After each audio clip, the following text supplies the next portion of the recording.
Hey guys, it's Kevin in my review for The Father.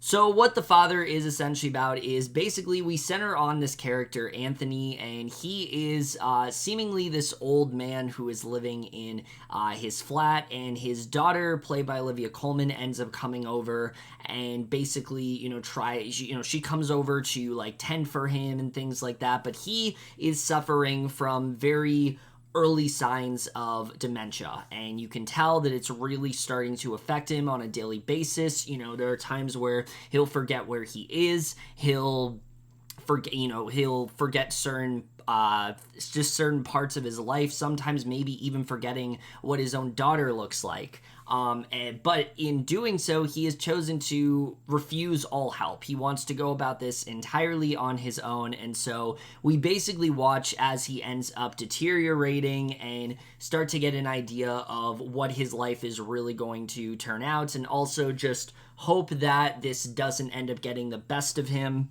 So The Father, overall, I was obviously looking forward to this film. I mean, this is a film that has been on my radar for so long now, all the way back to Sundance of last year when people were really raving about this movie and, talking about how much of a must-see it is and just how great of a film it really is. It has been on my radar for a long time now. It has been one of the films that I've really wanted to see. I wanted to see it back in 2020, but unfortunately, it did not work out. I did not get a chance to see it until now when it came to theaters, and I was so happy that it did. I finally was able to see it a couple weeks ago after it has racked up all the Oscar nominations and things like that, and so I saw this movie and it truly blew me away in ways that I wouldn't have even expected it to. I honestly can't remember a film that has captivated me, that has affected me, that just had such a big impact on me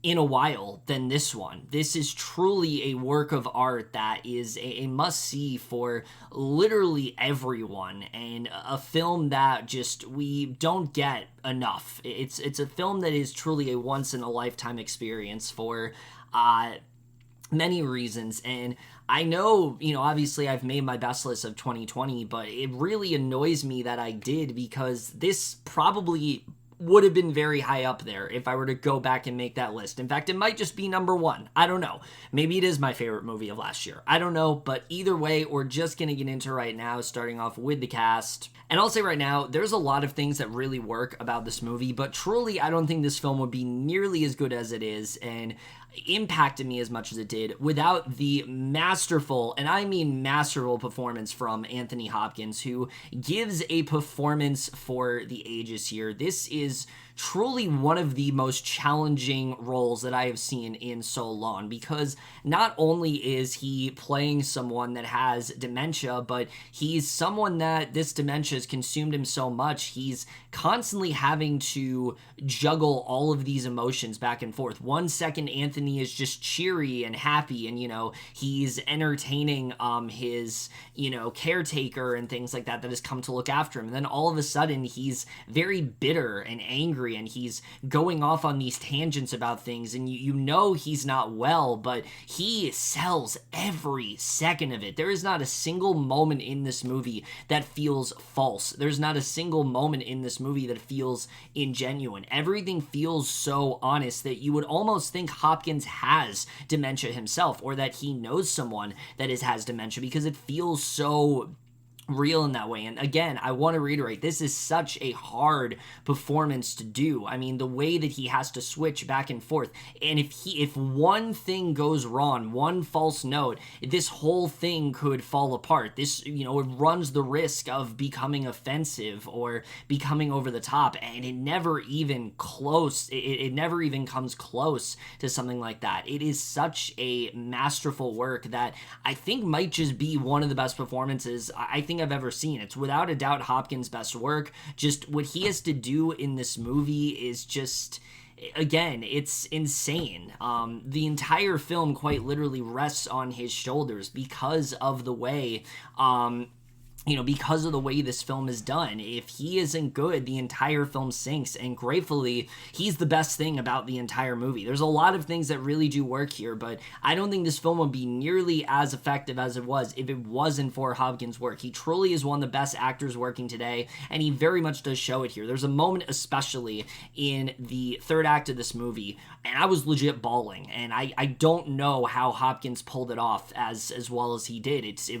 was so hard to do, and I feel like other actors, it just would have come across as flat, but it never does for Hopkins. Every single second of his performance, it just feels so real in that way, and you really feel like this is a guy that actually has dementia, and he just does it perfectly. Just everything about his performance, it's a true tour de force in that way. It's pitch perfect, and if the Oscars were tomorrow, which, we're getting kind of close to it, I definitely would give him the Oscar. If it wasn't for Chadwick Boseman and everything that's happened there, I think definitely Hopkins would win the Oscar, because he definitely would be my pick to win. I think he, without a doubt, gave the best performance of last year, and it's pretty much unparalleled in this movie. He just went all out and just gave such an memorable and emotionally complex performance, but every single second of it sticks out in the best way possible.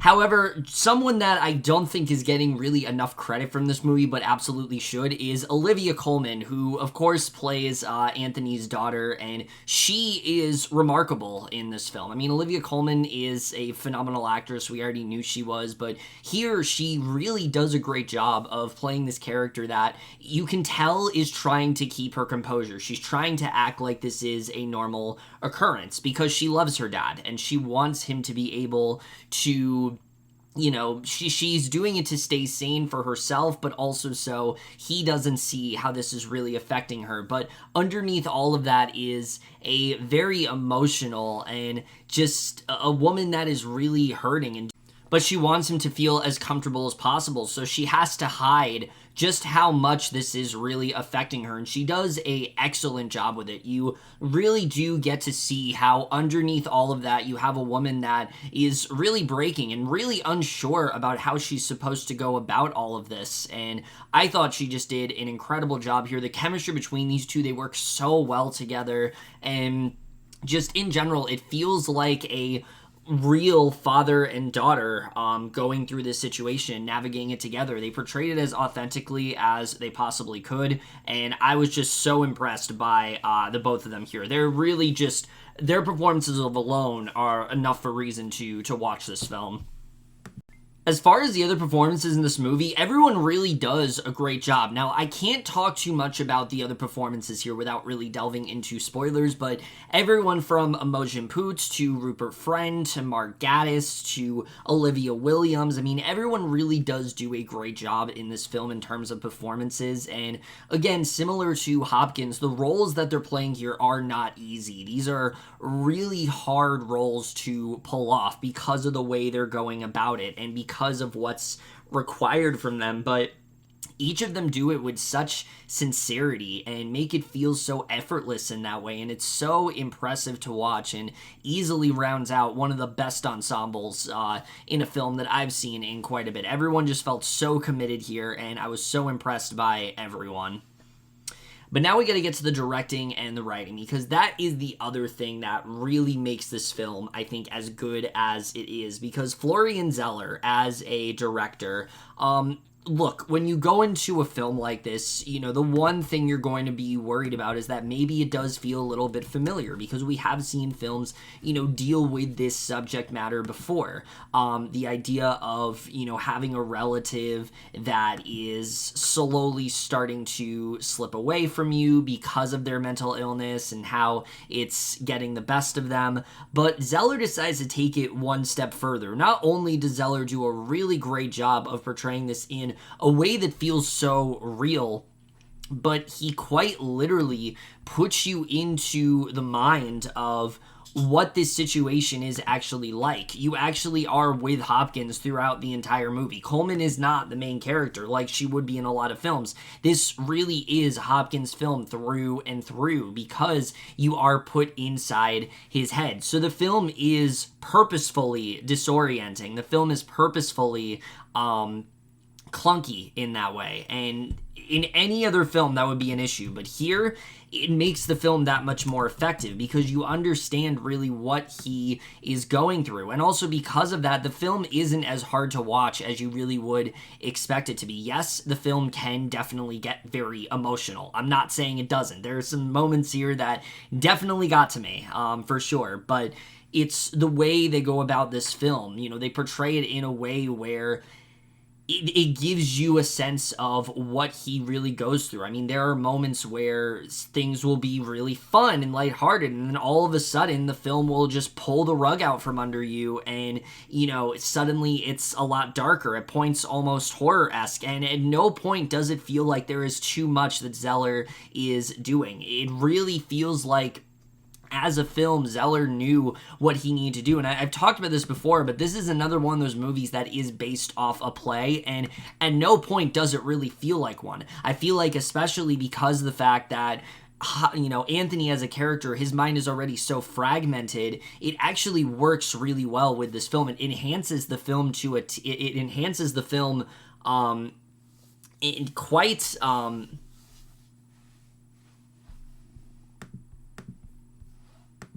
it enhances the film in a pretty big way because of the fact that we really are going through all of this with him, and it just is brilliant direction on Zeller's end. But the screenplay here, I think, is also so well done because obviously this film at points is very hard to follow. But it's not one of those films that is going to, you know, frustrate you because that. If anything, you're very compelled because the film will often make you feel very comfortable. You know, you think you have a sense of what's going on, and the second you do, it suddenly takes a 180 and it goes in a completely different direction. And it does this several times throughout the movie. And I thought this was a really brilliant way, not only to get to see what Anthony goes through as a character, but also to see how repetitive a lot of his life is. We're constantly going back to certain scenes that we saw before.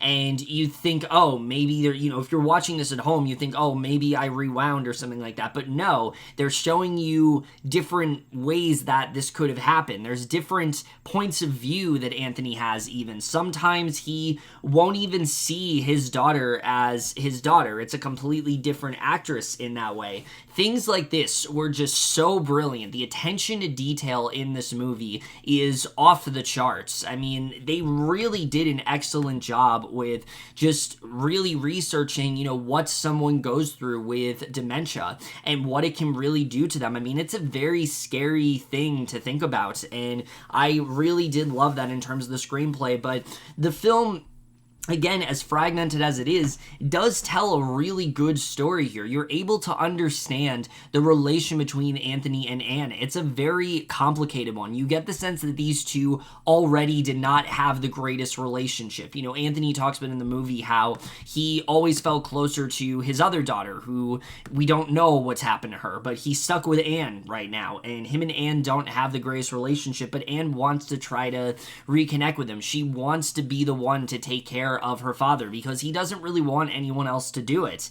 And he's constantly going off about things, you know, with leaving his flat and things like that. And it's really heartbreaking to watch because you know that at the end of the day, this is a good guy, and this isn't a guy that's meaning to say or do the things that he is, but because of what's happening and because the fact that the dementia is, you know, his mind is worsening in that way, he just starts saying things that are completely nonsensical, and it really does make sense for the story. And I really liked the way they ended up diving into this. And Anthony as a character as well, again, he's one that goes through a variety of emotions in this film, but I think the big thing in this movie is that you really do see how he's constantly switching from being this very confident person that seems to be very astute, seems to be very proper, seems to be someone that can charm anyone that's in the room with him, to suddenly someone that feels like he is,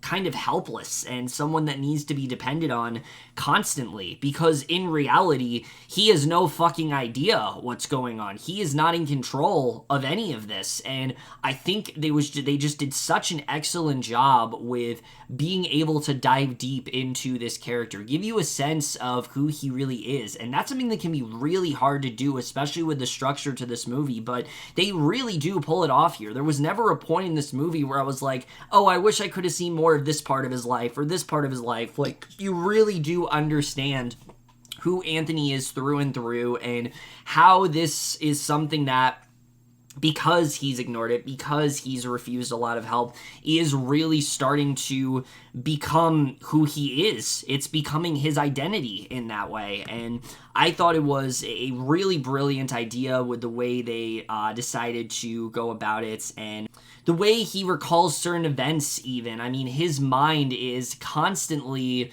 telling him different things. There's especially one moment with Olivia Coleman's character that really threw me off. She says something to Anthony Hopkins earlier on in the movie, and then she denies it, but then she seems to almost go back to it, and it's like, wait, what is actually being said here? Is this what was told to him, or is he making this up? It's really brilliant writing, because you truly, like him, don't know what's actually the truth. You're just as confused as he is. Something as simple as like him losing his watch. You're so compelled by that because you don't understand why he feels this way. He leaves his watch in the same place every day. Why is he so fixated on it? It's a really brilliant idea, and I think they did a really great job with that here.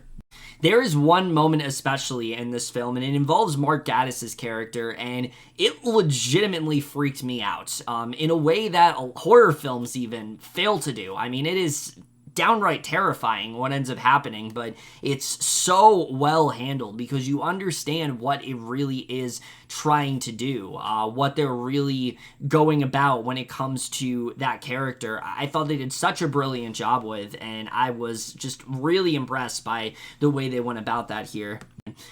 The writing in general, I mean, it's honestly kind of indescribable, to be honest with you. It's very hard to talk about because the film starts off and you think you know what's going on, but it gets more and more complex as you get further into the film. There's a lot of details that are revealed. There's a lot of things that you think are going on but aren't, and it's so beautifully detailed in that way. It's a film that I think could have come across as very convoluted and almost fragmented, and it is, but it's done in a way where it actually strengthens the movie because it feels like the most authentic portrayal of dementia that you've ever seen. And obviously, I can't relate to it. I haven't had dementia myself, but I can imagine this is very much what it is like. And just hats off to the writing team because they portrayed this in the most raw and the most honest way I think they really could have gone about this. And I was just so blown away by the way they decided to tell this story. It's in a way that you think it wouldn't work, but yet it somehow does. And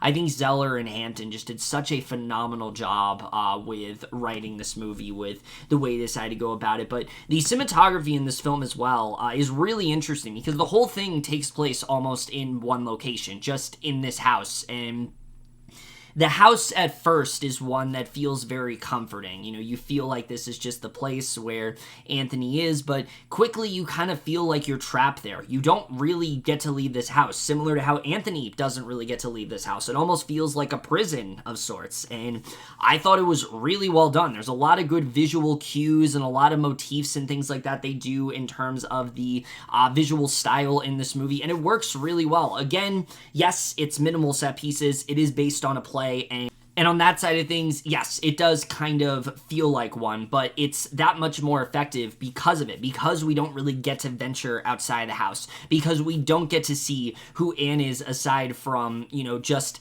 catering to her father or trying to help her father or trying to, destigmatize what he's going through, because she has a husband that maybe isn't really seeing eye to eye with her, because we're not really able to see all of that.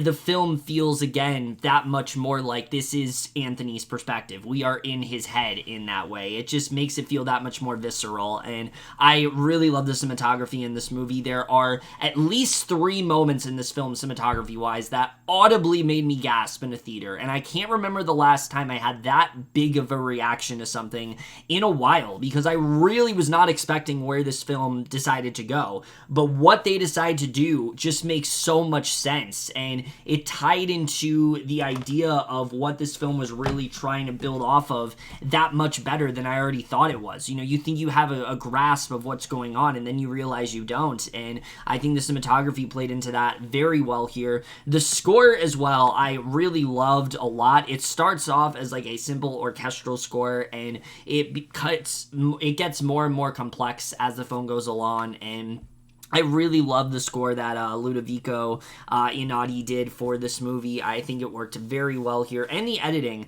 The movie is only 97 minutes long, and it very much didn't... It's definitely perfectly paced in that way. I don't feel like anything was wasted here. I don't feel like there was anything that needed to be expanded upon. I feel like everything was told to its full potential, especially the way the movie ends. It's one of the most satisfying, but may I also say, one of the most devastating that I've seen in such a long time. I was truly in awe of the way the movie decided to end, and it really is because of how well paced everything is. Again, I love how the film lingers on certain scenes, and you expect them to end in a specific way, but then they don't. It always feels like something is off. There isn't a scene in this movie, until you get to the ending, that is, that feels like this is, that ends in a way that you'd expect it to. There's a lot of moments that, the film will abruptly cut to something, or it'll repeat the same things over and over again, but it's paced in such a way that it just feels so perfect, and the way the film keeps going back and forth, being a very disorienting experience, I just thought was absolutely brilliant in that way. The editing here is so good, and like I said, the ending to this movie, if you don't at the very least tear up at what's going on, I don't know if you actually have a soul. I really don't, because I think this is something that's going to get to everyone. I think this is such a human film in that way, and that's the thing about The Father that really does get to me here, is just how real and human of a film this really does feel. Guys, The Father in general just absolutely blew me away. It has maybe one of the best performances I've ever seen from Anthony Hopkins. It portrays dementia in such a way that you really have never seen before, but it also does a great job of representing the struggle that Olivia Coleman's character has in connecting with her father and trying to do what she can to, to act like this is a normal thing, even though she knows that it's very much not.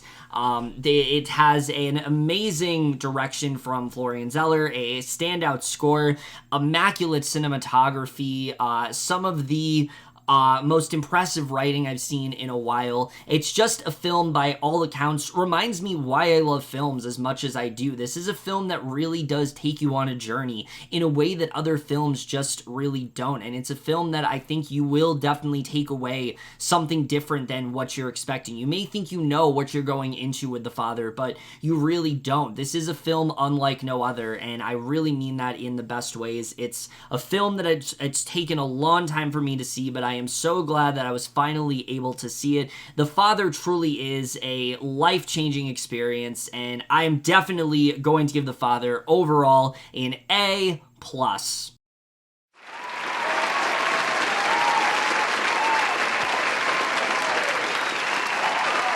Seriously, guys, do what you gotta do to see this movie. I am so happy that this film ended up getting Best Picture nomination and things like that. This is stuff that it definitely does deserve, and I really do hope this film does end up doing well at the Oscars, but if it doesn't, I can't encourage you guys enough to check this film out. It is truly a work of art in the best way possible. It may just be my favorite film of 2020 now. I have to think about it. It's between this and Soul, obviously, but truly just one of the best things I've seen in so long. But other than that, guys, is my review of The Father. The most you guys saw this movie, all of your thoughts, and we'll see you guys in my next video, and we'll see you guys for that. Okay, bye.